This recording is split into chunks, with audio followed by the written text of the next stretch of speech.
जय हिंद दोस्तों, स्वागत है आप सबको सेल की एक नया एपिसोड में। आज की एपिसोड में हम आपके लिए लेके आए हैं हाल ही में जो सुर्खी में है नीट स्कैम। चलिए इसके पीछे क्या वजह है यानी कॉज, इफेक्ट एंड लेसन को समझते हैं। उससे पहले मामला क्या है जानते हैं। तो मामला यूं है कि हाल ही में नीट एग्ज़ाम 5 मई को हुआ। एग्ज़ाम कौन कंडक्ट किया? NTA, national testing agency. NEET आप सबको पता होगा मेनली एमबीबीएस यानी डॉक्टरों के लिए ये एग्ज़ाम लिया जाता है। एनटीए के बारे में आपको शायद पता नहीं होगा, दुनिया का सेकेंड रैंक का टेस्टिंग एजेंसी है और भारत का पहला।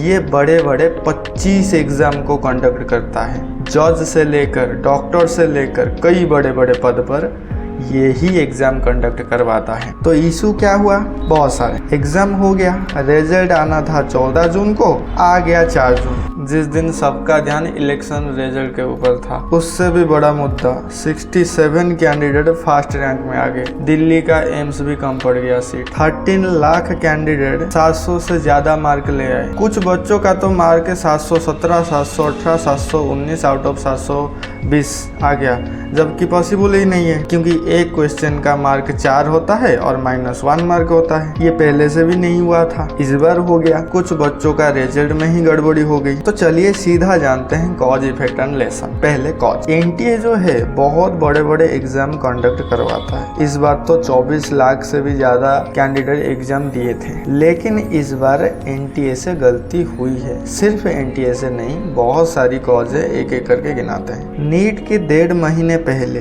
एक क्वेश्चन लीक माफिया विकास चौरसिया के ऊपर एक वीडियो सामने आया था, जो कि ये दावा किया गया था कि विकास चौरसिया जेल में होते हुए भी नीट को लीक करवाएगा, जिसके ऊपर इंटेलिजेंस ने ध्यान ही नहीं दिया। दूसरा, बिहार में एग्जाम माफिया बच्चों से अप्रोक्सीमेटली 30 लाख तक पर कैंडिडेट पैसा लेके पेपर लीक करवाए हैं। राजस्थान, गुजरात के गदर, हरियाणा के हरदयाल स्कूल ऐसे सेंटर में एग्जाम कॉम्प्रोमाइज होने की न्यूज भी सामने आया। दिल्ली में तो इससे ऊपर कांड हुआ। क्या हुआ कि 2 लोग ऐसे आए थे, यानी 2 कैंडिडेट ऐसे आए थे जो वो थे ही नहीं, वो किसी और कैंडिडेट के बदले एग्जाम देने आए थे, जो कि एग्जाम सॉल्वर गैंग से रिलेटेड थे। वो खुद भी एक कोचिंग सेंटर चलाते थे और एक तो एमबीबीएस का स्टूडेंट था। और एनटीए जैसी बड़ी एजेंसी की लापरवाही की वजह से इतना बड़ा घोटाला भी हो गया। और क्या कॉज हो सकता है? कुछ बड़े घर के लोग अपने बच्चों के लिए कुछ भी कर सकते हैं, इसीलिए वो ये सब भी कराने को प्रेफर किए, पैसे भी दिए,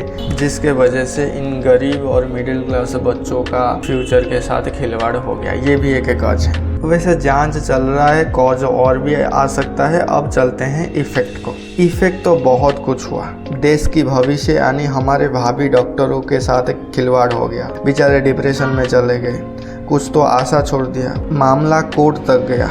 NTA and education minister troll हुए। एनटीए पहले तो नहीं मान रहा था, बाद में माना और खुद भी एफआईआर किया उन माफिया के ऊपर और जो भी सिस्टम में गड़बड़ी हुई है। देखिए एनटीए में बहुत सारे लाखों एम्प्लॉय काम करते हैं, तो उनसे कहीं ना कहीं चूक होने की वजह से उनका जॉब भी खतरे में है। वो जो 717, 718 आया था ना, वो एनटीए ने 1563 कैंडिडेट को ग्रेस मार्क दिया था, जिसको भी हटाया गया, जबकि पहले ऐसा नहीं हुआ। सीबीआई इंक्वायरी हुआ, बिहार में 13 माफिया अरेस्ट हुए, इवन की सीबीआई के टीम के ऊपर हमला भी हो गया। सबसे बड़ी दुख की बात यह है कि बच्चों की भविष्य के साथ खिलवाड़ हो गया। इस नीट स्कैम की वजह से यूजी नेट एग्जाम भी कैंसिल हो गया।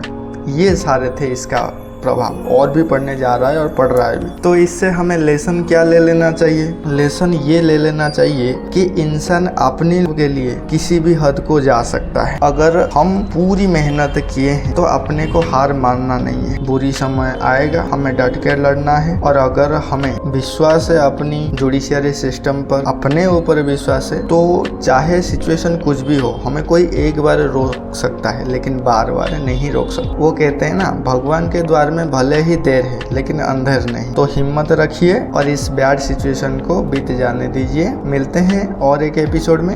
अपना ख्याल रखना और जाने से पहले वर्ल्ड का सबसे बड़ा टेस्टिंग एजेंसी कौन सा है और एपिसोड का नंबर क्या है, थोड़ा कमेंट में लिख के जाइए। तो अपना ख्याल रखना। Thank you all.